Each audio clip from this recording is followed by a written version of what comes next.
예, 안녕하세요. 예, 만나 뵙게 돼서 너무나 반갑습니다. 이렇게 주일날 이렇게 오셨는데요. 좌우측에 계신 분들과 한번 인사 먼저 나누도록 하겠습니다. 10년 만에 만난 것처럼, 네, 사랑합니다. 예, 감사합니다. 예.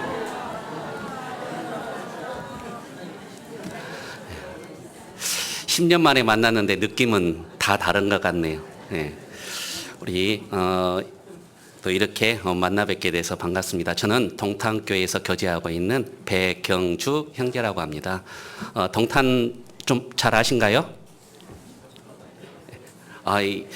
이번에 이 소식지 보니까 새로 이제 이렇게 바뀌셨잖아요.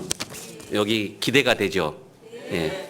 여기 건축을 하고 계시는 회사가 바로 우리 동탄교회 봉사회장님이세요. 그래서 너무나 또 저희도 같이 나주에서 이렇게 건축을 하고 계신다라고 해서 함께 또 기도하고 있습니다. 그래서 우리 이번에 이제 이렇게 너무 이게 조감도를 보니까 너무나 예쁜 것 같습니다. 한 번씩 가보셨습니까? 예. 기대가 많이 되죠. 예. 아마 이 지금 건축이 되고 나면 아마 많은 우리 나주에 있는 많은 분들에게 복음을 전할 수 있는 귀한 기회가 되지 않을까라고 생각이 듭니다. 저희 동탄교회에 대해서 잠깐 소개 좀 해드리도록 하겠습니다. 저희 이제 동탄교회도 2020년 10월 22일 날, 그러니까 얼마 안 됐잖아요. 약 한 4년 이제 차 접어들게 되는데요. 수원교에서 교제하고 있던 동탄 지역에 살고 있는 우리 형제자매들께서 이렇게 자립을 하게 됐습니다. 그래서 동탄에 이렇게 교회당을 건축하고 우리가 이렇게 자립을 하게 됐는데요. 그동안에 이제 수원에서 신앙생활 하다가 동탄 지역에 와가지고 건축을 하고 이렇게 복음을 전하니까 처음에 나올 때 저희가 약 한 성인 260명 정도 나왔습니다. 그래서 많이 있었죠. 그런데 지금은 이제 4년 차 접어들고 있는데 430분 정도가 지금 교제하고 있어요. 우리가 새로 이렇게 건축을 하게 되면 정말 많은 분들에게 복음을 전할 수 있는 기회가 되리라라고 생각이 됩니다. 여기 이제 나주교회도 지금 건축을 하고 있고 이제 한 7월 달이면 건물이 완공이 될 텐데요. 그 나주 혁신도시 그쪽에 이제 가게 되면 정말 복음이 더 힘있게 전해지리라라고 기대가 됩니다. 오늘 여기 이제 슬로건을 보니까 내가 채우리라 복음의 입을 넓게 열라라고 했는데요. 우리가 이 복음의 건축을 하기 위해서는 또 많은 희생과 헌신이 필요하잖아요. 우리가 희생한 만큼 또 노력한 만큼 또 그 많은 결실들을 맺게 해주시는 그 놀라운 하나님의 역사를 경험하게 되리라라고 생각이 됩니다. 여기 이제 아마 나주에도 복음이 힘있게 전해져서 아마 주님의 놀라운 역사를 전부 다 여기 앉아 계신 모든 분들이 이제 체험하리라라고 생각이 됩니다. 자, 기도하고 시작하도록 하겠습니다. 우주 만물을 창조하시고 지금도 살아계셔서 인간 역사를 주관하고 계시는 거룩하시고 자비로우신 아버지 하나님 감사합니다. 저희를 사랑하셔서 이 세상 많은 사람들 가운데 먼저 구원해 주시고 또 이렇게 주님의 귀한 몸된 교회 안에 또 귀한 형제 자매들과 함께 또 말씀을 배우며 교제하며 또 복음을 위해 힘있게 또 살아갈 수 있도록 인도하시는 애 감사를 드립니다. 부족하고 연약한 저희들 항상 세상 것을 바라보며 또 좌로나 우로나 치우칠 때가 많이 있습니다. 그럴 때마다 항상 말씀으로 저희를 붙들어 주시고 우리가 좌로나 우로나 치우치지 아니하고 온전히 주님만을 바라보며 복음을 전하며 힘있게 살아갈 수 있도록 도와주시고 함께해 주시옵소서. 세상의 마지막 때를 살아가는 저희들에게 또 이 복음을 부탁하셨음에 우리가 복음을 전하는데 부족함이 없도록 최선을 다해 복음을 전할 수 있도록 도와주시고 함께해 주시옵소서. 부지런하여 게으르지 말고 열심을 품고 주를 섬기라고 하신 그 말씀처럼 우리에게 맡겨주신 이 복음을 또 힘있게 전하다 또 주님을 만날 수 있도록 도와주시기를 간절히 원합니다. 이제 새로운 교회당을 또 건축하고 있습니다. 이번 건축을 통해 우리 나주교회 형제자매님들 한 마음으로 함께 마음을 모을 수 있는 귀한 기회가 될 수 있도록 도와주시고, 또 하나님 앞에 내가 헌신하고 희생할 수 있는 귀한 기회가 될 수 있도록 도와주시기를 또한 간절히 원합니다. 이를 통해서 하나님의 선하신 뜻인 그 복음을 전하는데 우리가 더욱 힘쓸 수 있도록 도와주시고 함께 해 주시옵소서. 오늘 특별히 주일을 맞이해서 또 우리 형제자매님들 말씀 가운데 나왔습니다. 전해지는 말씀을 통해 그 말씀을 마음판에 새기고 또 주님을 위해 힘있게 살아가는 귀한 기회가 될 수 있도록 도와주십시오.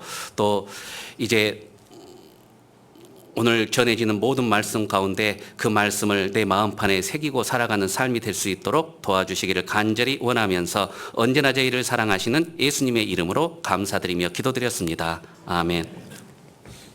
네, 성경 열왕기하 5장 찾아보겠습니다.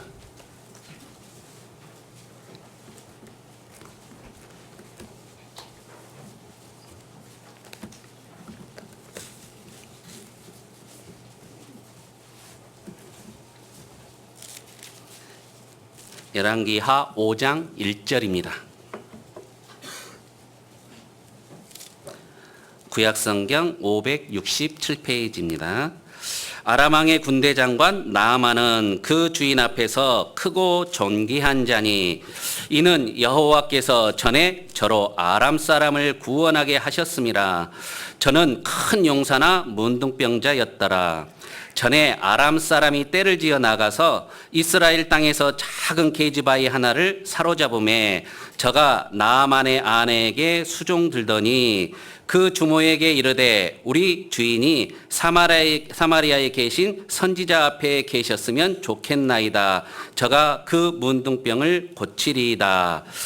9절입니다. 나아만이 이에 말들과 병거들을 거느리고 이르러 엘리사의 집 문에 서니 엘리사가 사자를 저에게 보내어 가로되 너는 가서 요단강에 7번 몸 씻으라. 내 살이 여전하여 깨끗하리라. 14절은 같이 읽겠습니다. 나아만이 이에 내려가서 하나님의 사람의 말씀대로 요단강에 7번 몸을 잠그니 그 살이 여전하여 어린아이의 살 같아서 깨끗하게 되었더라. 예. 오늘 여기 이제 열왕기하 5장의 말씀은 아마 이 많은 분들이 잘 알고 계시는 말씀이다라고 생각이 됩니다. 특별히 이제 교회 학교에서 이렇게 다니는 이 학생들은 이 나아만 장군에 대해서 계속 반복적으로 약 한 3년에 한 번씩은 이렇게 배우게 되는데요. 예, 왜냐하면 이 나아만 장군이 너무나 우리에게 큰 교훈을 주고 있기 때문에 그렇습니다. 그래서 여기 이제 나아만 장군 열왕기하 5장에는 특별하게 이제 두 사람이 등장을 하게 됩니다. 방금 말씀드렸던 세상 것만 위해서 아무런 하느님의 사랑을 깨닫지 못하고 세상의 성공을 위해서 살아가던 나아만 장군, 그리고 또 한 사람을 소개하고 있는데요. 또 한 사람은 이스라엘에서 잡아온 작은 계집아이 하나, 이름도 나와 있지 않습니다. 그렇지만 하나님의 사랑과 은혜 가운데에서 하나님의 사랑을 전하며 살아가는 그리스도인의 모습이다라고 이렇게 말씀을 드릴 수 있습니다. 자, 이 나아만 장군은 아람 나라의 군대 장관이었습니다. 지금 아람 나라는 지금으로부터 2800년 전 시리아라는 나라의 옛 명칭인데요. 그때 2800년 전에 이 시리아라고 하는 나라는 굉장히 강대국이었습니다. 그래서 항상 이스라엘을 침공하고 이스라엘을 괴롭게 했던 나라가 바로 이 아람 나라입니다. 그런데 이 아람 나라의 군대 장관이었던 이 나아만 장군이 하루는 이 이스라엘을 침공하게 되고 그 이스라엘을 침공하는 가운데에서 많은 사람들을 괴롭히고 또 거기에서 이스라엘에서 잡아온 작은 계집아이 나라를 포로로 이렇게 잡아오게 됐습니다. 그리고 그 포로를 이제 자기 집에 아내에게 수종을 두는 노예로 이렇게 삼았던 거죠. 그런데 이 나아만 장군은 나라에서 큰 군대 장관이었고 또 왕의 신임을 받는 사람이었지만 그는 이제 문둥병에 걸렸습니다. 영원한 이제 멸망, 이제 문둥병으로 인해서 죽을 수밖에 없는 그런 상황에 놓이게 된 거죠. 그런데 이스라엘에서 잡아온 작은 계집아이의 말을 듣고 이제 그 문둥병을 고치게 됩니다. 이제 이 이스라엘에서 잡아온 작은 계집아이가 저가 그 문둥병을 고치리이다. 우리 사마리아에 계신 엘리사 선지자에게 가면 그 문둥병을 고칠 수 있다라고 하는 그 기쁜 소식을 듣게 됩니다. 그리고 이 나아만 장군은 그 계집아이의 말을 듣고 엘리사 선지자 앞에 나아가게 되죠. 그리고 나서 요단강에 7번 몸을 잠그니 그 살이 여전하여지고 깨끗하여졌다라고 이렇게 말씀하고 계세요. 자, 이 이스라엘에서 잡아온 작은 계집아이의 말을 듣고 이 아람 나라의 군대 장관 나아만은 엘리사 선지자에게 갖고 그 문둥병을 깨끗하게 낫게 되어 있는데요. 그리고 나서 그의 간증이 이렇습니다. 우리 열왕기하 5장 15절을 한번 보겠습니다.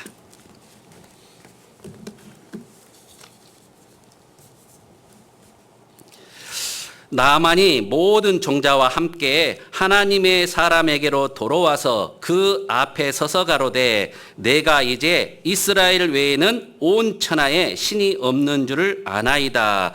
청컨대 당신의 종에게서 예물을 받으소서. 여기 나아만은 이방 사람이잖아요. 그런데 이렇게 간증을 하는 겁니다. 이제 하나님만이 유일하신 참 하나님이시다라는 것을 확실하게 알게 되죠. 그리고 그가 이제 하나님만을 섬기겠다라고 이렇게 신앙 간증 고백을 하게 됩니다. 자, 17절입니다. 나아만이 가로되 그러면 청컨대 노새 2마리의 실을 흙을 당신의 종에게 주소서. 이제부터는 종이 번제든지 다른 제든지 다른 신에게는 드리지 아니하고 다만 여호와께 드리겠나이다. 이 나아만 장군이 이제 문둥병으로 죽을 수밖에 없는 그런 사람이었잖아요. 그런데 그가 이스라엘 땅에 오게 됐고 하나님의 선지자를 만나게 됐습니다. 그리고 하나님의 주어진 그 말씀을 통해 그 병이 깨끗하게 나아진 거죠. 그리고 나서 하나님 앞에 이런 신앙의 고백을 하게 됩니다. 그가 어떻게 이렇게 하나님의 주님의 품으로 나오게 됐고 하나님만이 유일하신 참 신이라는 것을 알게 되었을까요? 그것은 바로 이스라엘에서 잡아온 작은 계집아이의 전도가 있었기 때문에 그렇습니다. 저가 그 문둥병을 고치리이다. 이 하나님께서는 엘리사 선지자를 이제 아람 나라에 보낼 수도 있었잖아요. 그런데 그 엘리사 선지자를 보내지 아니하시고 이 이스라엘의 작은 계집아이 하나를 거기 포로로 잡혀가게 하신 겁니다.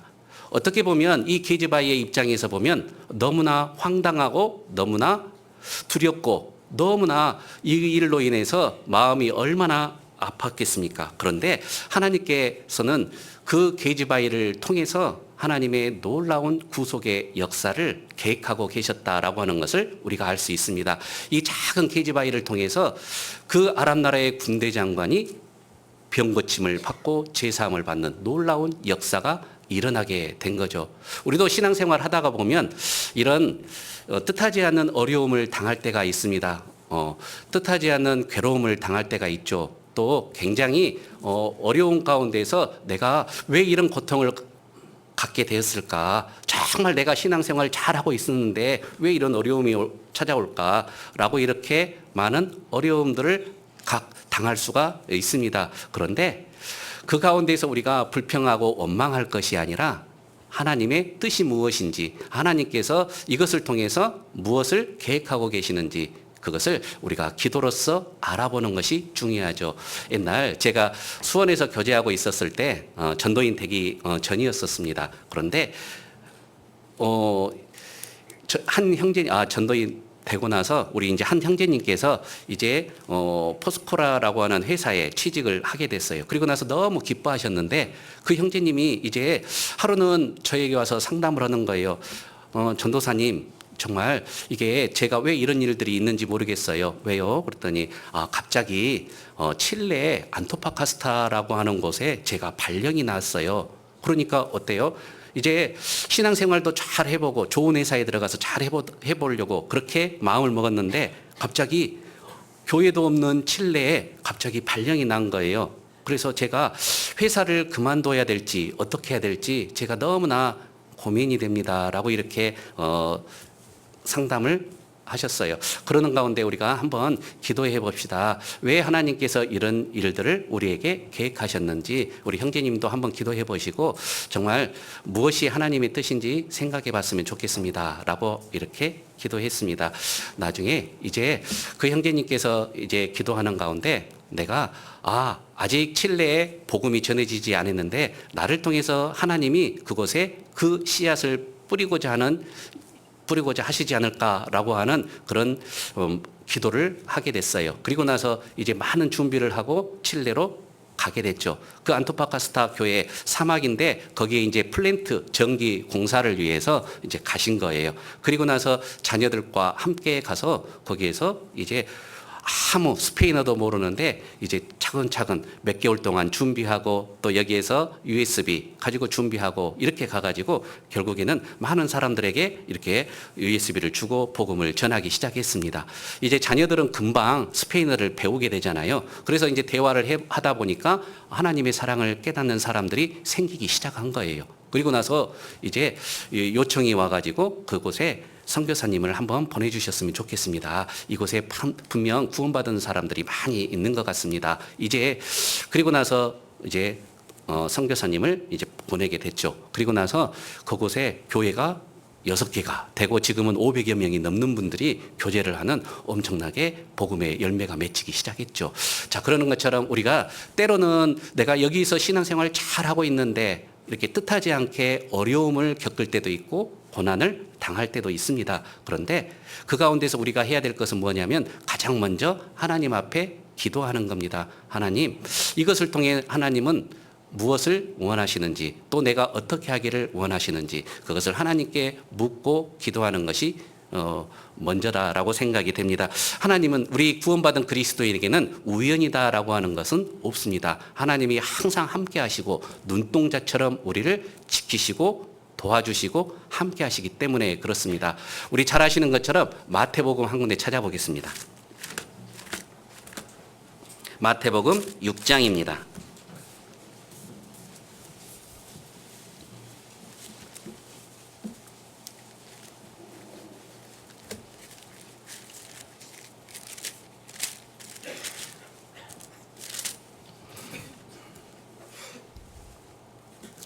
마태복음 6장 30절부터 제가 읽겠습니다. 오늘 있다가 내일 아궁이에 던지우는 들풀도 하나님이 이렇게 입히시거든 하물며 너희일까 보냐. 믿음이 적은 자들아, 그러므로 염려하여 이르기를 무엇을 먹을까 무엇을 마실까 무엇을 입을까 하지 말라. 이는 다 이방인들이 구하는 것이라. 너희 천부께서 이 모든 것이 너희에게 있어야 할 줄을 아시느니라. 너희는 먼저 그의 나라와 그의 의를 구하라. 그리하면 이 모든 것을 너희에게 더하시리라.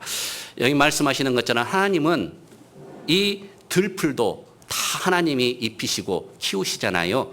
하물며 우리 구원받은 그리스도인은 하나님께서 얼마나 우리를 보살피시고 도와주시고 함께해 주신다라고 하는 것을 우리가 알 수 있습니다. 거기에 또 뭐라고 말씀하셨냐면 그러므로 염려하게 이르기를 무엇을 먹을까 무엇을 마실까 무엇을 입을까 하지 말라. 이는 다 이방인들이 구하는 것이라. 너희 천부께서 이 모든 것이 너희에게 있어야 할 줄을 아시느니라. 우리에게 무엇이 필요한지 지금 우리에게 무엇이 우리에게 있어야 할지 하나님은 다 알고 계신다라고 하는 것입니다. 그리고 또 하나님께서 뭐라고 말씀하셨냐면 너희는 먼저 그의 나라와 그의 의를 구하라. 그리하면 이 모든 것을 너희에게 더해 주신다라고 말씀하셨잖아요.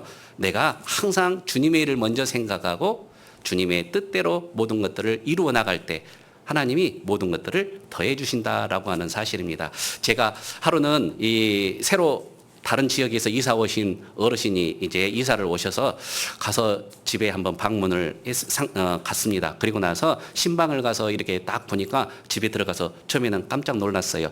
집에 이 벽에다가 너희는 먼저 그의 나라와 그의 의를 구하라. 그리하면 이 모든 것을 너희에게 더하시리라라고 하신 그 말씀을 크게 써서 이 거실에다가 붙여놓으신 거예요. 아니 왜 이걸 붙여놓으셨어요? 라고 여쭤봤더니 그것을 통해서 내가 항상 마음을 주님께 먼저 드리는 삶을 살려고 그래도 내가 그것을 푯대 말씀으로 붙여놓으셨다라고 이렇게 말씀을 하셨어요. 자, 우리가 그러는 것, 그 어르신처럼 우리가 무슨 일을 생각할 때마다 항상 주님의 일을 먼저 생각하게 되면 하나님은 이 모든 것들을 우리에게 더해 주신다라고 하는 사실입니다. 그래서 우리가 두려워하지 말고 걱정하지 말고 염려하지 말고 오직 주님의 일을 먼저 생각하는 삶이 되었으면 좋겠습니다. 그래서 이 나하만 장군에 대한 이야기도 예수님께서도 이 수리아 사람 나하만뿐이다라고 하는 사실을 이 누가복음에서 말씀하고 계시는데요. 이 나하만 장군이 이제 그 문둥병을 많은 사람들이 있었지만 제사함을 받았다라고 하는 것을, 그 문둥병이 고쳐졌다라고 하는 사실을 우리가 정말 큰 은혜를 알 수 있습니다. 그 은혜를 입는 것은 누구 때문에 그랬냐면 바로 이 이스라엘에서 잡아온 작은 계집아이, 그 계집아이를 통해서 그가 이렇게 문둥병을 고치게 되었는데요. 그래서 우리가 여기서 오늘 생각해 보고자 하는 것은 바로 어떻게 하면 세상 것만을 바라보며 세상의 전부인 것처럼 살아가는 세상 사람들을 주님의 품으로 인도할 수 있을까? 어떤 마음과 자세를 가져야 될까? 내가 어떤 신앙생활을 해야 그들을 주님의 품으로 인도할 수 있을까? 그것에 대해서 교훈을 한번 받아보고자 합니다. 자, 이 계집아이는 어떤 마음을 가지고 신앙생활을 했을까? 자, 먼저 다시 열왕기하 5장 보겠습니다.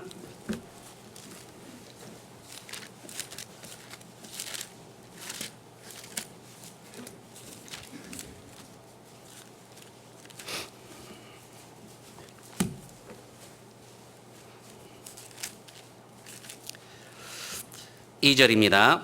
전에 아람 사람이 떼를 지어 나가서 이스라엘 땅에서 작은 계집아이 하나를 사로잡음에 저가 나하만의 아내에게 수종들더니, 이스라엘의 작은 계집아이는 이제 이 잡혀왔잖아요. 나하만 장군에게 잡혀왔습니다. 그리고 나서 그 집에 아내에게 수종을 들고 있는 노예로 전락하고 있었죠. 그런데 그가 원망하거나 불평하지 않았다라고 하는 사실을 우리가 알 수 있습니다. 그리고 이 계집아이는 정말 신뢰받는 삶을 살고 있었다라고 하는 것을 알 수 있습니다. 어떻게 그것을 알 수 있을까요? 여기 이제 한번 보겠습니다. 3절입니다. 그 주모에게 이르되 우리 주인이 사마리아에 계신 선지자 앞에 계셨으면 좋겠나이다. 저가 그 문둥병을 고치리이다. 나만이 들어가서 그 주인에게 고하여 가로되 이스라엘 땅에서 온 계집아이의 말이 이러이러하더이다. 아람 왕이 가로되 갈지어다. 이제 내가 이스라엘 왕에게 글을 보내리라. 나만이 곧 떠날새 은 10달란트와 금 6,000개와 의복 10벌을 가지고 가서, 자, 여기 나하만 장군은 그 아내 수종 들고 있는 계집아이의 말을 듣게 됩니다. 우리 주인이 저 멀리 이스라엘에 계신, 사마리아에 계신 엘리사 선지자 앞에 가셨으면 좋겠습니다. 그 선지자 앞에 가게 되면 그 문둥병을 고칠 수 있습니다 라고 하는 소식을 듣게 된 거죠. 자, 그런데 이 나하만 장군의 그것을 듣고 나서 행동이 뭐였습니까? 무시했습니까? 아니면 바로 떠났습니까? 예, 바로 자기 왕에게 고하고 떠나게 되었잖아요. 우리가 이 이스라엘에서 잡아온 작은 계집아이는 어떻게 보면은 그 집에 하찮은 종이잖아요. 아무런 의미도 없는 그런 인생일 수 있습니다. 그런데 이 나하만 장군이 그 계집아이의 말을 듣고 떠날 수 있었던 것은 그 계집아이의 그동안의 삶이 어땠다는 것을 알 수 있죠. 신뢰를 받을 만한, 믿을 만한 아이였다라고 하는 것을 알 수 있잖아요. 우리가 신앙생활 가운데서 너무나 중요한 것이 있습니다. 구원받은 그리스도인은 이제 하나님의 자녀입니다.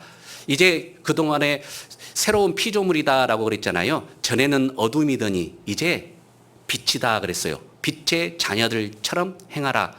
이 나하만 장군의 집에 있었던 이스라엘에서 잡아온 작은 계집아이는 그리스도인답게 살아가는 삶, 그러니까 신뢰받는 삶을 살았기 때문에 자기의 삶 가운데서 최선을 다하는 삶을 살았기 때문에 그가 신뢰를 받을 수 있었고 그 나아만 장군의 마음을 움직일 수 있었다라는 것을 우리가 알 수 있습니다.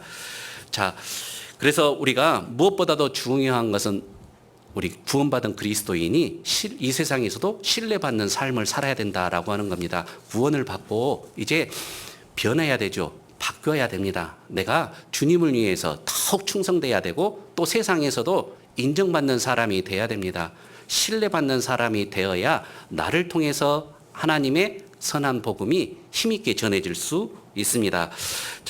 자, 그래서 여기 이제 말씀하시는 것처럼 자기 일에 최선을 다한 사람, 그 사람의 말에는 신뢰를 받을 만한 사람에게는 그 말에 뭐가 있어요?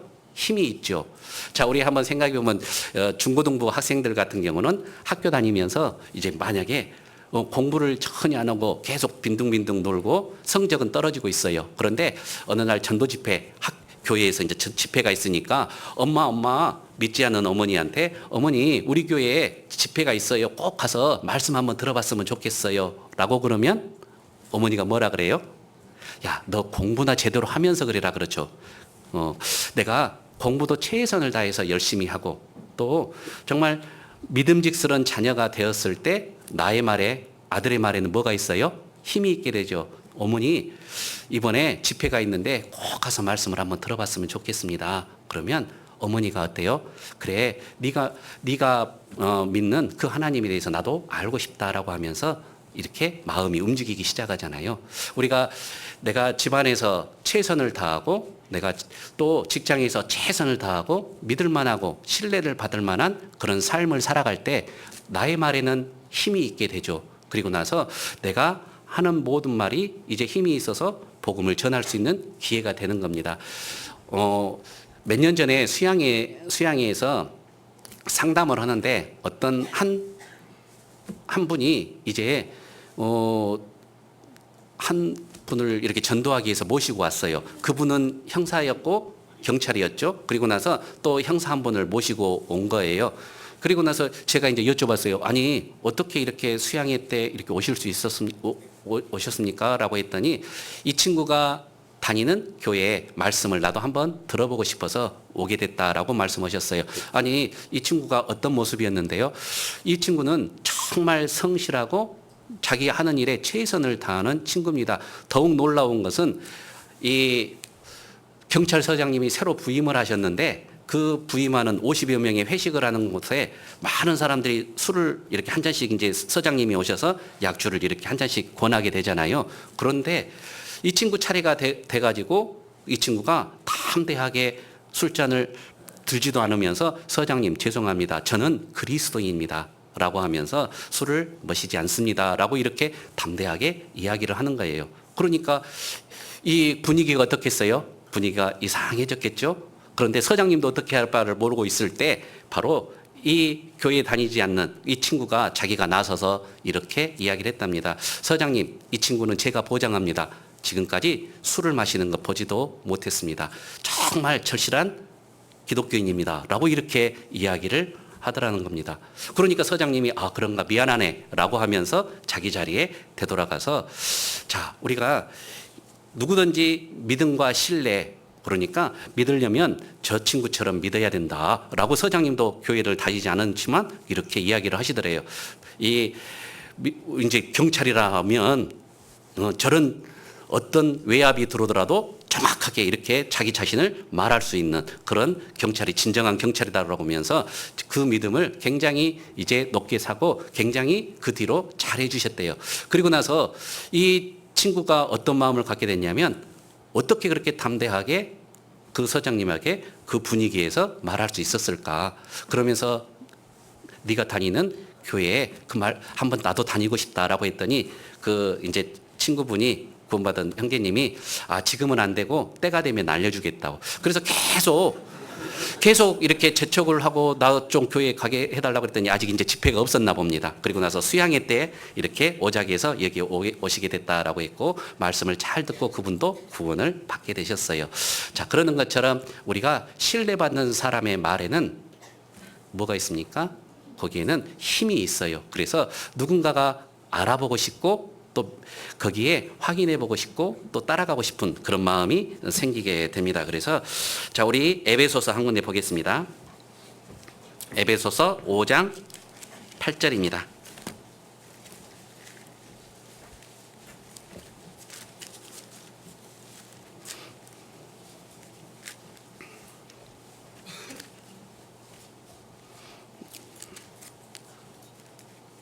오 장 8절 9절 말씀 같이 한번 읽어보겠습니다. 너희가 전에는 어둠이더니 이제는 주 안에서 빛이라. 빛의 자녀들처럼 행하라. 빛의 열매는 모든 착함과 의로움과 진실함에 있느니라. 예. 우리 구원받은 그리스도인은 이제 전에는 어둠이었습니다. 이제 빛의 자녀들처럼 행하라 그랬잖아요. 빛의 열매는 모든 착함과 의로움과 진실함에 있다라고 했습니다. 진실은 반드시 그 영향력을 끼치게 됩니다. 그래서 우리가 이 이스라엘에서 잡아온 작은 계집아이, 어떻게 그 나아만 장군이라고 하는 엄청나게 높은 지위에 있는 사람을 이스라엘까지 가게 했을까?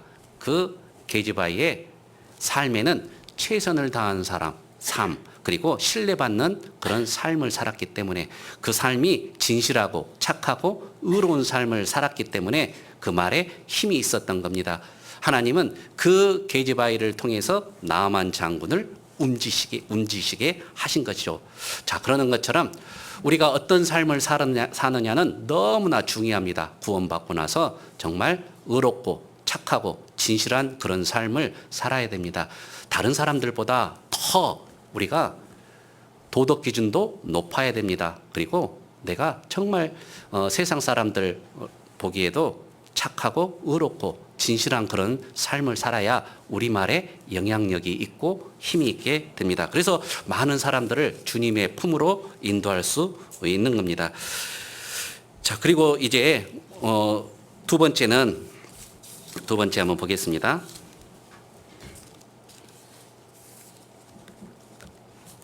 열왕기하 5장입니다.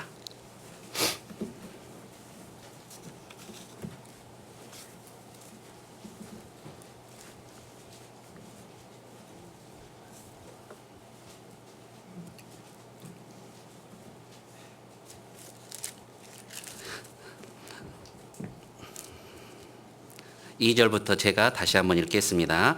전에 아람 사람이 떼를 지어 나가서 이스라엘 땅에서 작은 계집아이 하나를 사로잡음에 저가 나아만의 아내에게 수종들더니 그 주모에게 이르되 우리 주인이 사마리아에 계신 선지자 앞에 계셨으면 좋겠나이다. 저가 그 문둥병을 고치리이다. 자, 여기 이제 한번 생각해 보시면 이 계집아이는 나아만 장군을 이제 어떻게 보면은 그 집의 주인이잖아요. 나의 생사를 박탈할 수 있는 정말 절대적인 위치에 있는 사람입니다. 그런데 이 계집아이는 어떻게 했어요? 그 나아만 장군에게 담대하게 그것을 말할 수 있었죠. 두려워하거나 그것을 내가 뒤로 물러서지 아니하고 담대하게 그 문둥병을 보았을 때 무엇라 했냐면, 우리 주인이 사마리아에 계신 선지자 앞에 계셨으면 좋겠나이다. 담대하게 이야기했죠. 우리가 이 계집아이를 통해서 배울 수 있는 두 번째 교훈은 바로 두려워하지 말고 담대해야 복음을 전할 수 있습니다. 우리가 두려워하거나 또 그것을 내가 뒤로 물러서게 되면 복음을 전할 수 없죠. 우리가 두려워하지 말고 담대해야 복음을 힘있게 전할 수 있습니다. 우리가 무엇을 보고 두려워하게 되냐면, 첫 번째는 사람을 보고 두려워합니다. 그 사람이 너무나 크다든가, 그 사람이 너무나 잘 나간다든가, 그 사람이 너무나 또 어떤 분들은 개파가다든가 고집이 세다든가 또 힘이 있다든가, 그러면 어때요? 그 사람을 두려워하게 되잖아요. 자, 이 계집아이 입장에서는 나아만 장군 어때요? 그 나라의 아람 나라의 군대 장관이었어요. 제2인자였죠. 왕이 신임하는 사람이었어요. 우리나라로 지금 생각해 보면 어때요? 국무총리 정도 되는 그런 절대적인 권력을 가지고 있는 그런 사람이었어요. 그런데 어떻게 그 나아만 장군에게 그것을 전할 수 있을까? 우리가 사람을 두려워하면 전할 수 없죠. 그래서 하나님께서는 이렇게 말씀하셨어요. 몸을 죽여도 영혼을 능히 죽이지 못하는 자들을 두려워하지 말라 그랬잖아요. 자, 우리 잠언도 한번 보겠습니다. 잠언 29장 25절.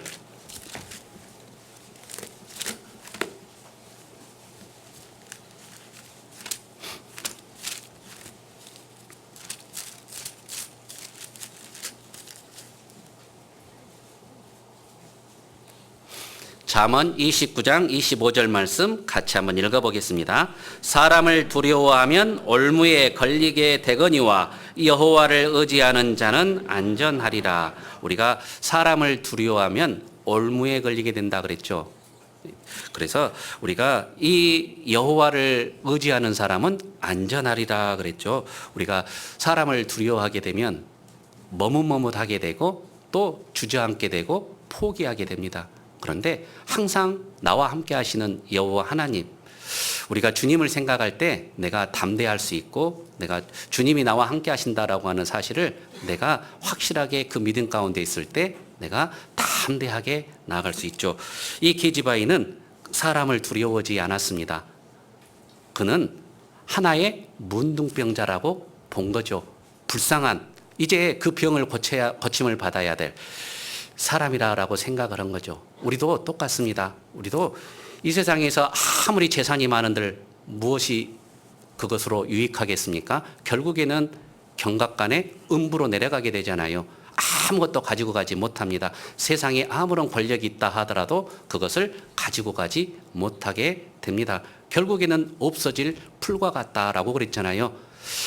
우리가 사람을 두려워하지 말고 담대해야 됩니다. 그래야 복음을 힘있게 전할 수 있습니다. 우리는 항상 나와 함께 하시는 여호와 하나님이 나와 함께 하시기 때문에 그렇습니다. 자, 두 번째는 환경입니다. 우리가 환경을 보고 두려워 많이 하잖아요.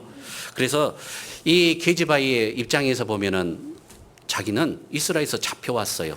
지금 자기 처지를 보면 내가 전할 수 있는 그런 환경도 아니에요. 이 나아만 장군은 얼마나 잘 살았겠어요? 많은 노예들도 있었겠죠? 이 처지를 보니까 이 환경을 보면 도대체 말을 꺼낼 수 없는 그런 상황에 있었을 거라 생각이 됩니다. 그렇지만 그는 두려워하지 않고 담대하게 그 말을 전한 겁니다.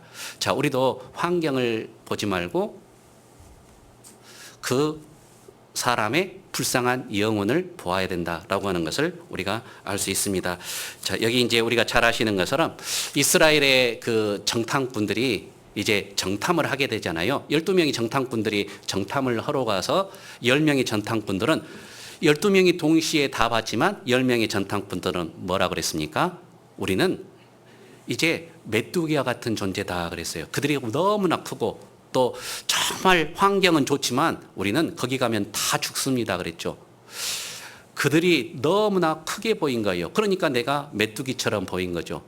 그런데 여호수아와 갈렙은 그 마음이 달랐다 그랬죠. 여호수아와 갈렙은 뭐라 그랬습니까? 그들은 우리의 밥이다 그랬습니다. 왜? 하나님이 나와 함께 하기 때문에. 다윗과 골리앗의 싸움을 보아도 똑같습니다. 이 다윗을 사람들은 이 이스라엘의 군사들은 다 두려워했잖아요. 벌벌벌벌 떨었어요. 그런데 다윗은 어땠어요? 나와 함께 하시는 여호와 하나님, 그는 이제 골리앗으로 본 게 아닙니다. 내 문맵돌을 하나도 견딜 수 없는 정말 작은 존재로 본 거죠. 하나님이 그도 능히 넘어뜨릴 것이다 라고 하는 확실한 믿음 가운데 있었던 겁니다. 환경을 보지 말아야 됩니다. 자, 그 다음에 우리가 또 두려워하는 것이 또 있죠. 무엇을 두려워합니까? 고난을 두려워합니다. 무엇을 왜 두려워하냐면 내가 이 복음을 전하다가 잘못되면 나중에 불이익을 당하지 않을까. 직장 생활 하시는 우리 이제 형제님이나 자매님들도 그런 경험이 있잖아요. 내가 과장님한테, 부장님한테, 사장님한테 이 말씀 전했다가 혹시 잘못되면 괜히 이걸로 인해서 불이익을 당하지 않을까라고 하는 그런 마음 때문에 복음을 전하는데 주저주저 할 때가 많이 있습니다. 자, 우리에게 은혜를 주신 것은 고난도 받게 하려 하심이라 그랬죠. 그래서 우리가 진짜 구원받은 그리스도인은 나와 항상 주님이 함께 하시거든요. 어떤 고난이 오더라도 하나님은 다 아세요, 모르세요? 전부 알고 계시죠. 내가 지금 무엇이 필요한지, 내가 지금 어떤 상태인지 하나님은 다 알고 계세요. 그래서 내가 고난 가운데 있을 때, 어려운 가운데 있을 때 나를 항상 붙들어 주시죠. 내가 죽기까지 내버려 두시지 않는다라고 하는 사실입니다. 우리가 그 고난을 두려워해서는 안 됩니다. 내가 이걸로 인해서 혹시 왕따를 당할까 봐, 내가 이걸로 인해서 혹시 불이익을 당하고 또 이걸로 인해서 내가 직장 생활하는데 어려움을 겪을까 봐 복음을 전하지 못하는 그런 일들을 우리가 두려워해서는 안 된다라고 하는 겁니다. 그렇게 하기 위해서는 무엇이 필요합니까? 우리가 이 두려움을 이길 수 있어야 됩니다. 자, 그러면 어떤 것들로 인해서 우리가 두려움을 이길 수 있을까?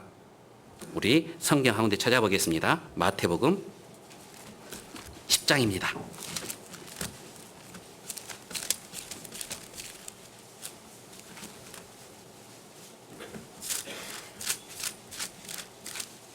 마태복음 10장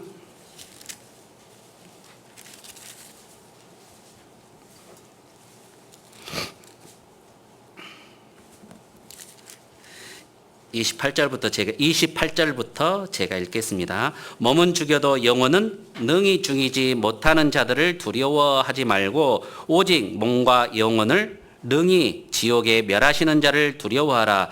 참새 2마리가 한 앗사리온에 팔리는 것이 아니냐. 그러나 너희 아버지께서 허락지 아니하시면 그 하나라도 땅에 떨어지지 아니하리라. 너희에게 머리털까지 다 세신 바 되었나니 두려워하지 말라. 너희는 많은 참새보다 귀하니라. 여기 말씀하시는 것처럼 우리가 많은 참새보다 더 귀하다 그랬잖아요. 그래서 우리가 이 하나님이 나와 함께 하시다라고 하는 사실을, 나를 모든 것들을 알고 계신다라고 하는 사실을 내가 기억할 때 그 두려움을 이길 수 있습니다. 그래서 그 두려움, 염려, 분명히 염려는 생기게 되어 있습니다. 두려움도 생길 수 있죠. 그렇지만 그 두려움으로 내가 몰입이 되어서는 안 됩니다. 자, 이런 말 있잖아요. 새가 내 머리 위로 지나가는 것은 어떻게 할 수 있어요, 없어요?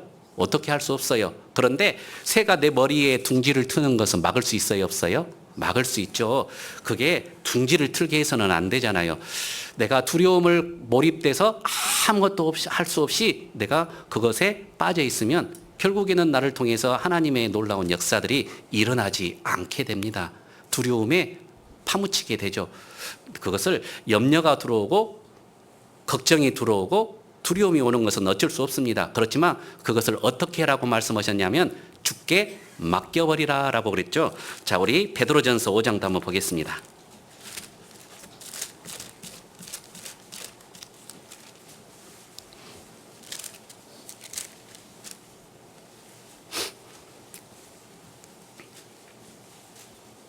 베드로전서 5장 7절 말씀. 너희 염려를 다 주께 맡겨버리라. 이는 저가 너희를 권고하심이라. 우리와 항상 권고하심이라, 함께 하신다. 주께 맡겨버리면 하나님이 나와 함께 하시고 나를 도와주시겠다고 약속해 주셨잖아요. 우리의 침 삼킬 순간도 다 보고 계시기 때문에 그렇습니다. 그래서 하나님은 주무시지도 아니하시고 그 다음에 우리를 지키시고 계신다라고 말씀하셨잖아요. 우리가 잘 아시는 것처럼 우리 자녀들을 키워보면 자녀들 어때요? 자녀들이 이게 어떨 때는 보면 자녀들을 키우다 보면 애들이 꼬마였을 때 뒤로 탁 넘어지잖아요. 어머는 방바닥에 사고가 날 수도 있는데 애가 어떻게 넘어질 수 있어요? 내가 넘어지면 엄마가 나를 받쳐줄 것이다라고, 아버지가 나를 잡아줄 것이다라는 것을 그냥 알아요. 습관적으로 알기 때문에 두려워하지 않고 뒤로 막 넘어져도 두려워하지 않잖아요. 그러는 것처럼 나의 삶 가운데서 나를 눈동자처럼 지켜보고 계시는 하나님이 계시다라고 하는 사실을 우리가 믿을 때 두려움에서 이길 수 있고 염려를 이길 수 있고 또 내가 담대하게 복음을 전할 수 있습니다. 자, 그 다음에 이제 두 번째로는 우리가 어떻게 하면 두려움을 이길 수 있냐면 소망을 붙잡을 때 우리는 이제 영원한 천국에 갈 수 있잖아요. 영원한 천국의 소망을 가지고 있습니다. 부활의 소망, 천국의 소망, 그런 산소망을 우리가 함께하고 있기 때문에 우리가 두려워하지 않고 담대하게 나아갈 수 있던 거죠. 그래서 이 소망이 바로 우리의 영혼의 닭과 같다 그랬습니다. 그래서 우리가 그 소망을 붙잡을 때 두려워하지 않고 담대하게 복음을 전할 수 있습니다. 그 다음에 이제 세 번째, 우리가 그래서 말씀으로, 이것을 우리가 확실하게 하기 위해서는 뭐냐면 말씀으로 무장을 해야 두려움을 이길 수 있죠. 자, 우리 에베소서 6장 한번 보겠습니다.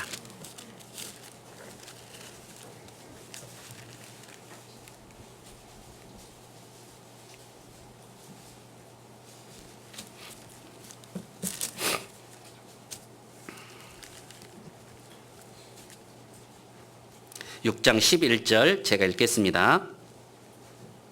마귀의 괴계를 능히 대적하기 위하여 하나님의 전신갑주를 입으라.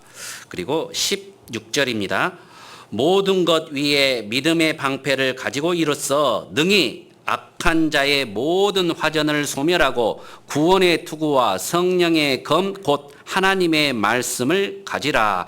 우리가 하나님의 말씀을 가질 때 담대할 수 있는데요. 19절 보겠습니다. 또 나를 위하여 구할 것은 내게 말씀을 주사 나로 입을 벌려 복음의 비밀을 담대히 알리게 하옵소서 할 것이니, 이 일을 위하여 내가 쇠사슬에 매인 사신이 된 것은 나로 이 일에 당연히 할 말을 담대하게 하게 하려 하심이니라. 우리가 이렇게 이 말씀으로 확실하게 무장이 되어 있을 때 내가 담대하게 그 말씀을, 복음을 전할 수 있습니다. 그래서 우리가 이제 무엇보다도 말씀으로 우리가 무장을 하고 정말 하나님이 나와 함께 하시고 내가 소망 가운데서 있다라는 사실을 믿고 그 믿음 가운데서 살아갈 때 두려움을 이길 수 있고 복음을 힘있게 전할 수 있습니다. 그래서 우리가 두려움을 이겨야 복음을 전할 수 있습니다. 그리고 이 이스라엘에서 잡아온 작은 계집아이는 자기에 대한 자존감이 굉장히 높았다라는 것을 알 수 있습니다. 나아만 장군과 자기를 비교해 보면 자기는 뭐예요? 하찮은 노예잖아요. 아무 무시해도 전혀 상관이 없는 정말 하찮은 존재예요. 그런데 이 계집아이는 자기의 자존감이 굉장히 높았죠. 이 나아만 장군은 불쌍한 죄인, 나는 하나님의 자녀, 그러니까 담대하게 그 복음을 전할 수 있었던 겁니다. 우리가 신앙생활 가운데서 자존감을 갖는 것이 너무나 중요합니다. 우리 구원받은 그리스도인은 하나님의 자녀예요. 이 세상에 누구와 견줄 수 있겠습니까? 이 세상에서 정말 하나님 보시기에 존귀한 자거든요. 구원받은 그리스도인 각자가 그렇습니다. 우리가 그래서 이 소돔과 고모라 성은 의인 몇 명이 없어서 멸망했죠? 예? 예, 의인 10명이 없어서 소돔 고모라 성을 멸망했잖아요. 그리고 에레미야 5장 1절에 보면 의인 몇 명만 있으면 예루살렘 성을 멸망치 않겠다겠죠? 한 명만 있어도 그 의인이 그렇게 중요하고 하나님 보시기에 존귀한 자다라는 것을 알 수 있습니다. 여기 앉아 계시는 우리 형제 자매님들은 정말 하나님 보시기에 너무나 존귀한 자입니다. 의인이 있잖아요. 이제 우리를 통해서 이 나주 지역에 있는 많은 형제 자매들에게 복음을 전하시기를 하나님은 원하세요. 담대하게 하나님만을 의지하고 두려움을 이기고 내가 그렇게 너희를 구원하시고 하나님의 자녀 삼아 주셨습니다.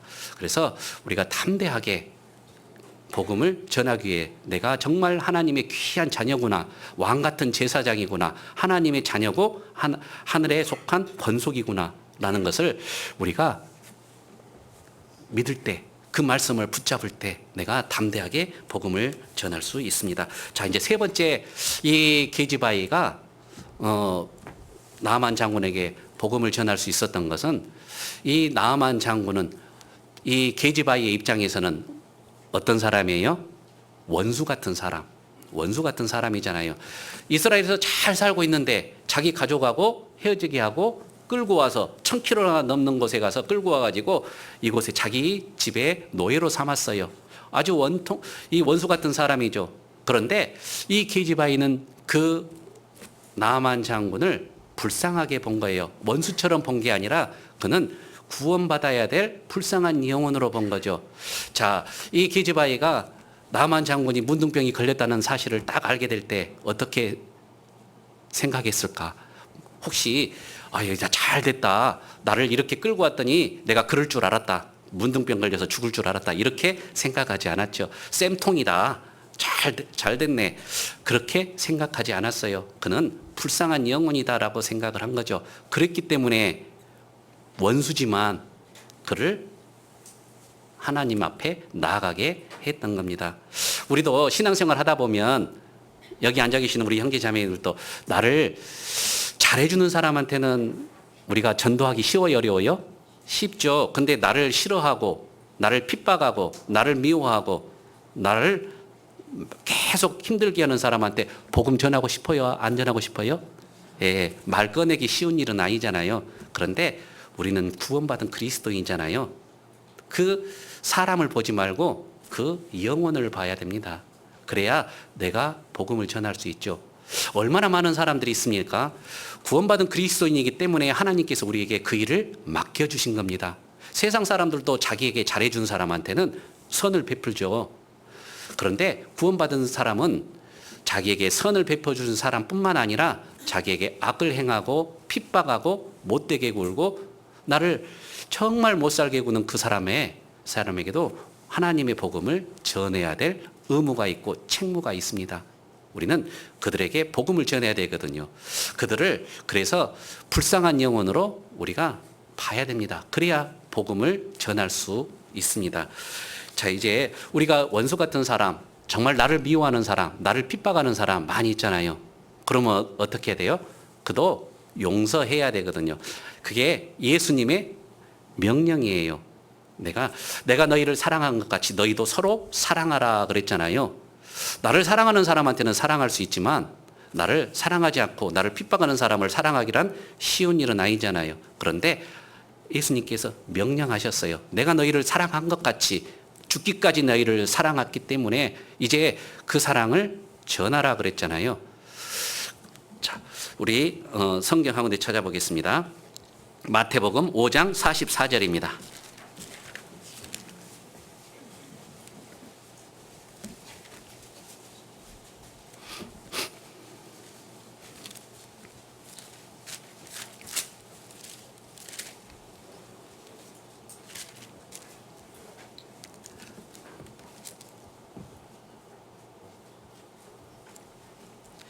삼십 43절부터 제가 읽겠습니다. 또 내 이웃을 사랑하고 내 원수를 미워라 하였다는 것을 너희가 들었으나 44절은 같이 읽겠습니다. 나는 너희에게 이르노니 너희 원수를 사랑하며 너희를 핍박하는 자를 위하여 기도하라.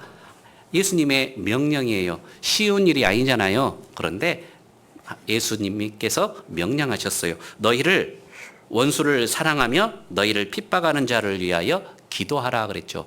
그도 구원받아야 될 불쌍한 영혼이기 때문에 그렇습니다. 내가 그 원수를 용서하지 않으면 내가 복음을 전할 수 없겠죠. 그런데 용서하지 않으면 누가 힘들어요? 내가 힘듭니다.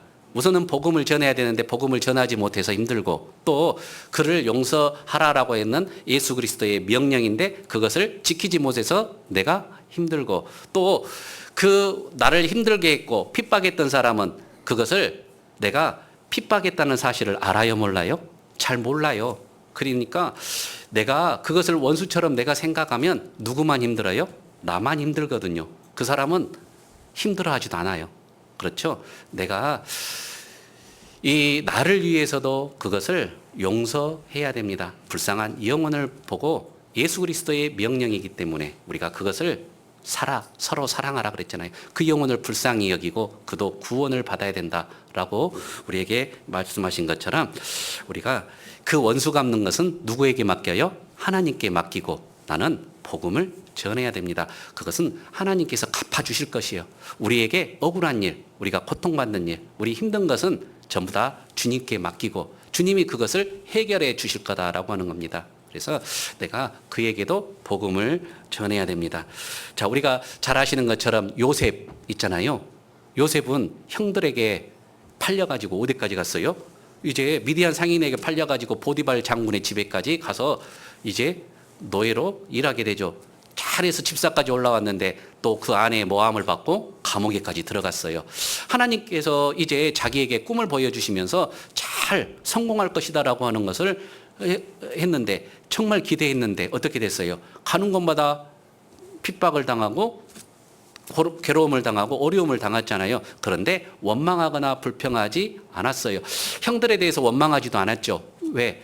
나중에 이제 애굽이라고 하는 나라의 총리가 되었을 때 풍년이 들어서 거기에 곡식을 많이 저장했잖아요. 그리고 나서 형들이, 그 가족들이 곡식을 구하기 위해서 왔을 때 형들을 만나게 됐습니다. 형들은 두려워서 떨었죠. 그런데 요셉은 뭐라고 말했어요? 자, 한번 찾아볼게요. 자, 창세기 45장.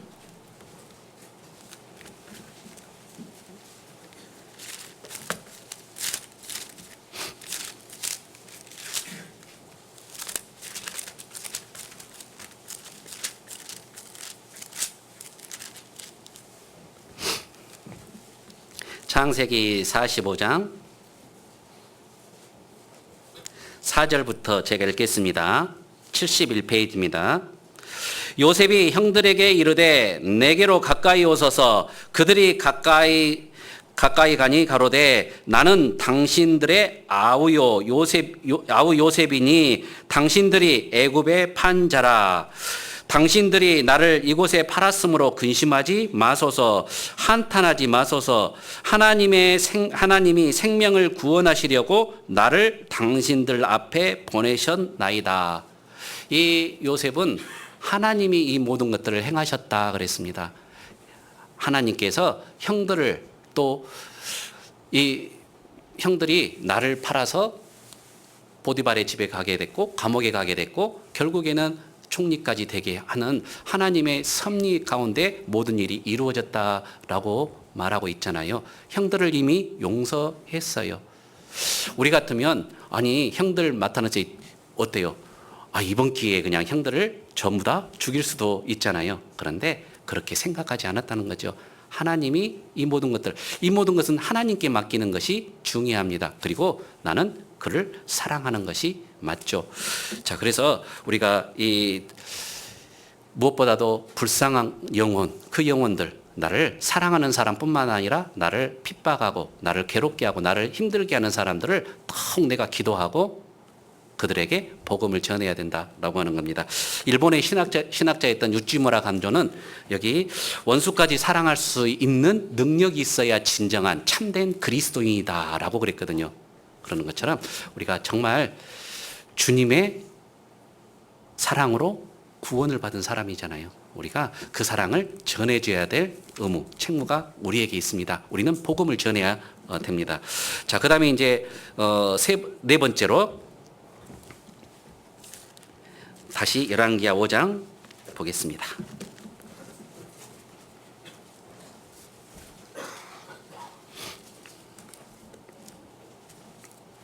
3절입니다. 그 주무에게 이르되 우리 주인이 사마리아에 계신 선지자 앞에 계셨으면 좋겠나이다. 저가 그 문둥병을 고치리이다. 이 이스라엘에서 잡아온 작은 계집아이는 항상 주님이 나와 함께 하시고 하나님이 나와 함께 하시고 항상 주님이 모든 것들을 역사하시고 주관하신다라고 하는 믿음에 대한 확신이 있었습니다. 그렇기 때문에 이 나아만 장군을 그 먼 이스라엘 땅 사마리아에 계신 엘리사 선지자에게 나아가도록 선포할 수 있었던 거죠. 저가 그 문둥병을 고치리이다 라고 이렇게 선포한 겁니다. 자, 한번 생각해 보시겠습니다. 여기 만약에 이스라엘을 잡은 작은 계집아이가 이런 믿음에 대한 확신, 신뢰가 없었다면 어떻게 해요? 아니 혹시 우리 주인님께서 이스라엘에 가가지고 우리 엘리사 선지자 만나면 문둥병 고칠지도 몰라요. 혹시 고칠 수도 있어요. 라고 이렇게 이야기했겠죠. 그런데 이 계집아이는 뭐라고 그랬습니까? 저가 그 문둥병을 고치리이다. 확실하게 엘리사 선지자만 만나면 그 문둥병 고칠 수 있습니다. 라고 이렇게 선포하잖아요. 우리도 신앙생활 가운데에서 우리가 기도하고 전도합니다. 그럴 때 여기 앉아 계시는 우리 형제 자매들은 어떤 믿음과 확신을 가지고 그분을 인도하고 있습니까? 내가 정말 이분 간절한 마음으로 기도하고 주님에게 말씀 앞에만 나가면 반드시 구원해 주실 것이다 라고 하는 확실한 믿음, 내가 그런 믿음과 간절함으로 그분을 인도할 때 하나님의 놀라운 역사가 일어나게 되거든요. 내가 주저주저하고 아니 오늘 이번 주에 집회가 있는데 하루라도만 들어봤으면 좋겠어요 라고가 아니라 어떻게든지 가게만 하면 분명히 하나님이 붙여주시고 그 마음도 열어주시고 인도해 주실 것이다 라고 하는 우리가 확신과 믿음이 있어야 됩니다. 우리가 잘 아시는 것처럼 중풍병자 이야기 나오잖아요. 중풍병자가 중풍병에 걸렸을 때 중풍병으로 인해서 정말 그 중풍병도 고치고 싶었어요. 그런데 자기 혼자 안 됐잖아요. 그리고 나서 친구들 4명이 가가지고 그 중풍병자를 데리고 이제 예수님께로 나가고자 했습니다. 어떻게든지 가서 예수 그리스도를 만나게 해야 되겠다. 그래서 이 중풍병을 고치게 해야 되겠다라고 갔는데 어떻게 했어요? 가서 봤더니 이 예수님의 소문이 너무나 많은 곳에 알려져서 인산인해가 되었어요. 아무도 용신할 수 없는 너무나 많은 사람들이 모여 있었죠. 그러니까 이 내 친구가 진짜 믿음에 대한 확신이었었으면 어때요? 안 되겠다. 오늘은 그냥 돌아가고 다음에 시간 되면 그때 오자 라고 되돌아갔을 거예요. 그런데 그들은 어땠어요? 반드시 예수님만 만나면 이 중풍병 고칠 수 있다. 그러니까 우리가 어떻게든지 해보자. 그래서 어떻게 해요? 4명이 지붕 위로 올라가가지고 지붕을 뚫고 그를 예수님을 만나게 해줬잖아요. 그가 중풍병도 고치게 됐고 제사함도 받게 된 겁니다. 자, 우리가 그런 믿음에 대한 확신이 있어야 우리를 통해서 하나님의 놀라운 역사를 경험하게 됩니다. 이스라엘에서 잡아온 작은 계집아이는 그런 믿음에 대한 확신이 있었어요. 우리 사마리아에 계신 엘리사 선지자 만나기만 하면, 하나님 앞에 나아가기만 하면 그 문둥병 반드시 고칩니다 라고 확신이 있었기 때문에 그를 엘리사 선지자에게 보낼 수 있었던 겁니다. 저가 그 문둥병을 고치리이다. 우리가 만약에 이 엘리사 선지자가, 이 나만 장군이 이스라엘에까지 가가지고 엘리사 선지자를 만났는데 그 문둥병을 못 고치고 그냥 왔어요. 그러면 어떻게? 내가 죽을 수도 있잖아요. 그런데 이 계집아이는 확실한 믿음이 있었기 때문에 그것을 두려워하지 않고 겁내지 아니하고 그 나만 장군에게 가라고 말할 수 있었던 겁니다. 자, 그러는 것처럼 우리가 이런 믿음에 대한 확신이 있어야 됩니다. 그래야 내가 담대하게 복음을 전할 수 있고 그 불쌍한 영혼을 주님의 품으로 인도할 수 있는 겁니다. 자, 그리고 또 다시 열왕기하 5장 한번 보겠습니다. 4절입니다. 나만이 들어가서 그 주인에게 구하여 가로되 이스라엘 땅에서 잡아온 계집아이의 말이 이러이러하더이다. 아람 왕이 가로되 갈지어다. 이제 내가 이스라엘 왕에게 그를 보내리라. 나만이 곧 떠날새 은 10달란트와 금 6,000개와 의복 10벌을 가지고 가서, 이제 나만 장군이 어땠어요? 그 이스라엘에서 잡아온 작은 계집아이의 말을 듣고 이제 떠나게 됩니다. 주저하거나 주저하지 않고 바로 떠나게 되죠. 믿음이 있었고 신뢰가 있었고 이 계집아이의 말에 힘이 있었기 때문에 이 나만 장군, 정말 어떻게 움직일 수 없을 만한, 어떻게 보면 대단히 큰 권력을 가지고 있고 부를 가지고 있었던 나만 장군이었지만 그 작은 계집아이의 인도로 엘리사 선지자를 만나기 위해서 떠나게 됩니다.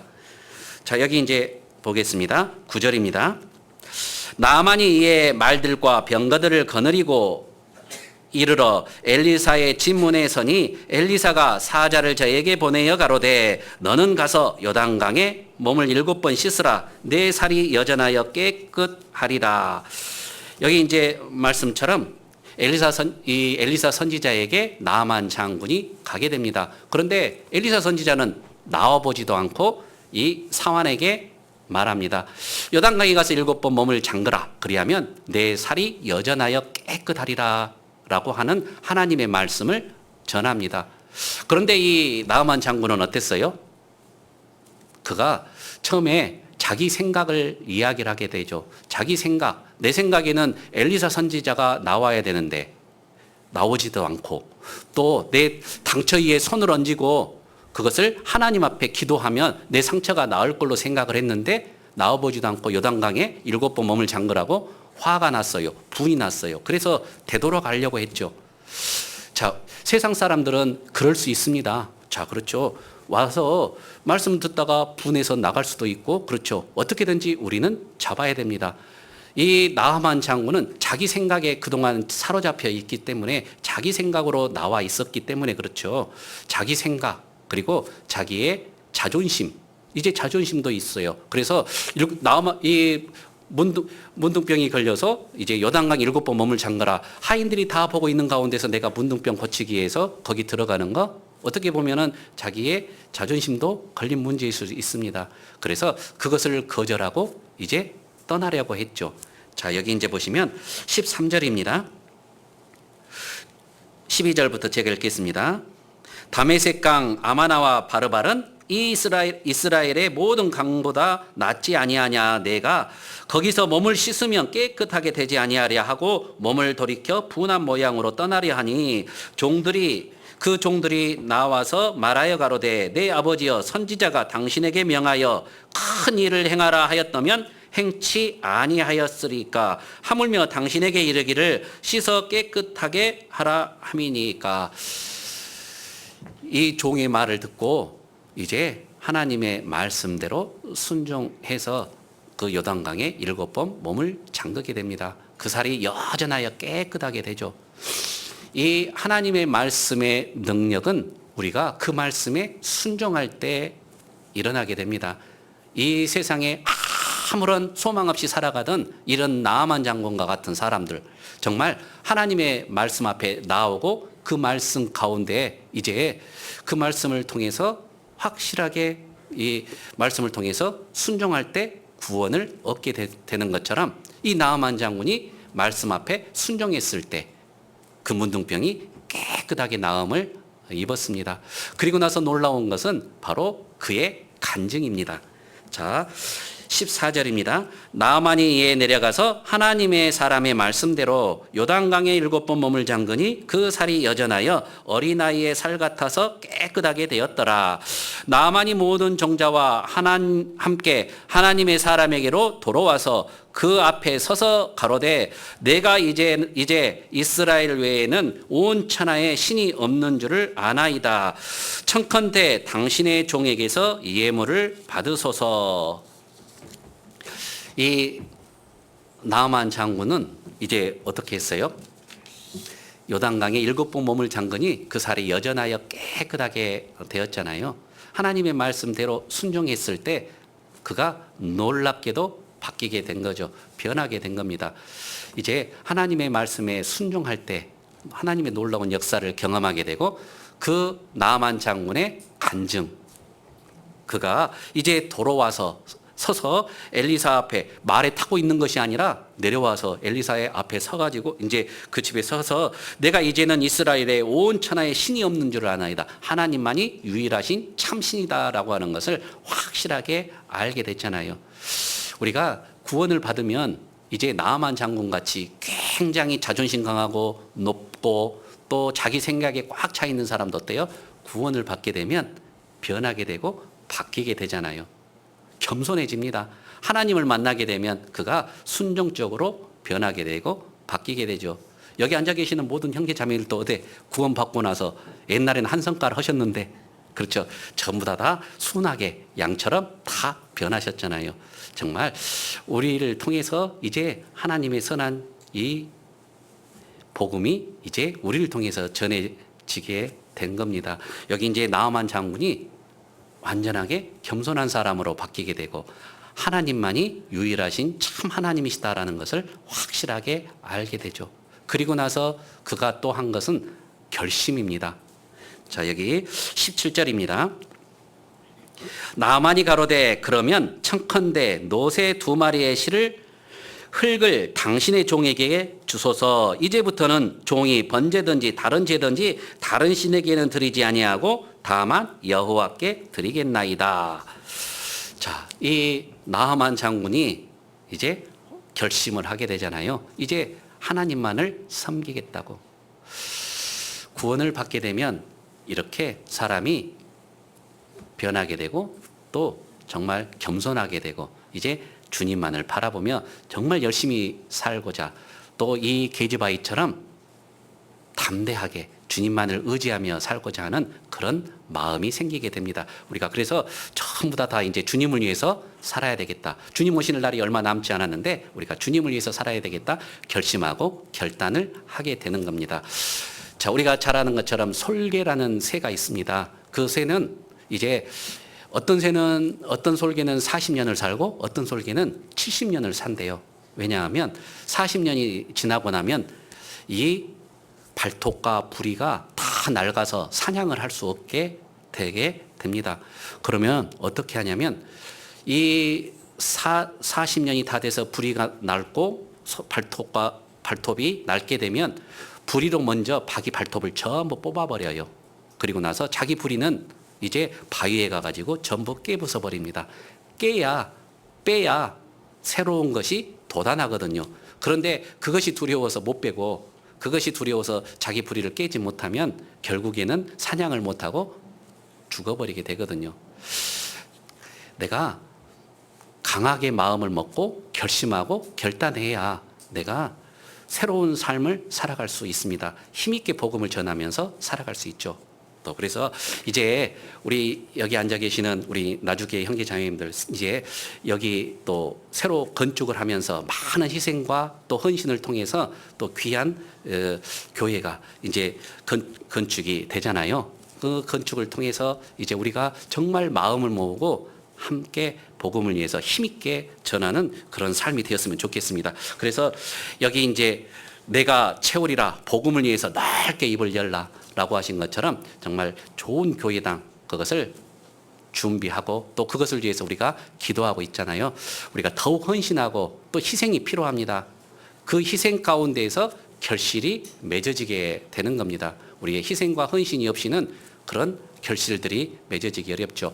이런 이스라엘에서 잡아온 작은 게즈바위에 희생과 헌신이 있었기 때문에 어떻게 됐습니까? 나하만 장군이라고 하는 정말 어떻게 그가 구원을 받을 수 있었겠습니까? 그가 이 게즈바위를 통해서 하나님의 놀라운 역사를 경험하게 된 거죠. 우리를 구원해 주신 목적이 바로 이겁니다. 자, 디도서 2장 4절 한번 보겠습니다.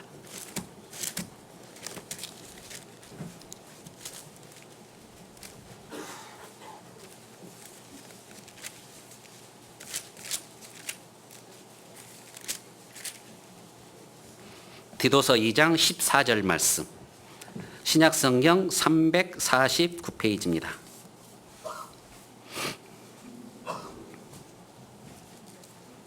같이 한번 읽어보겠습니다. 그가 우리를 대신하여 자신을 주심은 모든 불법에서 우리를 구속하시고 우리를 깨끗하게 하사 선한 일에 열심하는 친백성이 되게 하려 하심이니라. 예.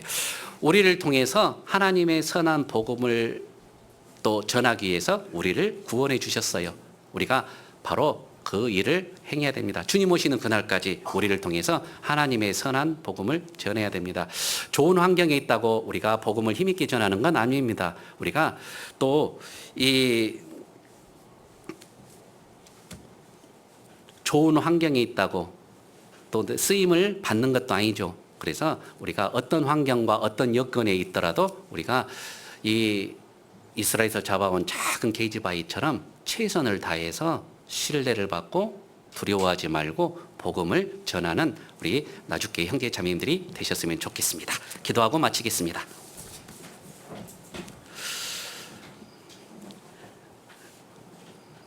저희를 사랑하시는 고마우신 아버지 하나님 감사합니다. 저희를 사랑하셔서 구원해 주시고 또 이렇게 주님의 귀한 몸된 교회 안에 함께 말씀을 배우며 교제하며 복음을 전하며 살아갈 수 있도록 귀한 은혜의 시간 주신 것 감사를 드립니다. 이제 우리의 육체에 남은 때를 우리가 육신 가운데 살지 아니하고 온전히 주님을 위해 살아가는 삶이 될 수 있도록 도와주시고 함께해 주시옵소서. 우리에게 선한 복음을 부탁하셨음에 우리가 복음을 전하는데 게으르지 말고 열심을 품고 복음을 전할 수 있도록 도와주시고 함께해 주시옵소서. 우리가 사람을 보지 말고 또 환경을 보지 말고 정말 주님만을 바라보며 힘있게 살아가는 삶이 될 수 있도록 도와주시기를 간절히 원합니다. 이를 위해서 우리가 또 우리에게 맡겨주신 많은 일들이 있습니다. 이번 또 내일을 떠나는 또 해외 선교를 위해서 떠나시는 담임 목사님과 또 선교팀을 위해서도 함께 또 마음을 모으고 기도할 수 있도록 도와주십시오. 비록 선교팀이 떠나지만 우리 모든 교회가 함께 한 마음으로 기도하는 가운데 스페인 동북교회도 복음이 힘있게 전해질 수 있도록 도와주시기를 간절히 원합니다. 이제 또 5월 달에 있는 집회를 위해서도 함께 마음을 모으고 기도할 수 있도록 도와주시고 이번에 말씀을 전하는 가운데 많은 영혼들이 주님의 품으로 돌아올 수 있도록 도와주시기를 또한 간절히 원합니다. 그리고 우리가 지금 준비하고 계획하고 있는 그 교회당도 순적하게 잘 건축이 되어서 우리를 통해 그 교회당을 통해 복음이 힘있게 전해질 수 있도록 도와주시고 함께해 주시옵소서. 이를 위해서 우리가 좀 더 헌신하고 좀 더 희생하는 삶이 될 수 있도록 도와주시고 또 그걸 통해 하나님의 놀라운 역사를 경험하는 삶이 될 수 있도록 도와주시기를 또한 간절히 원합니다. 오늘 이렇게 주일을 맞이해서 함께 교제할 수 있도록 인도하시는 데 감사를 드립니다. 언제나 저희를 사랑하시는 예수님의 이름으로 감사드리며 기도드렸습니다. 아멘.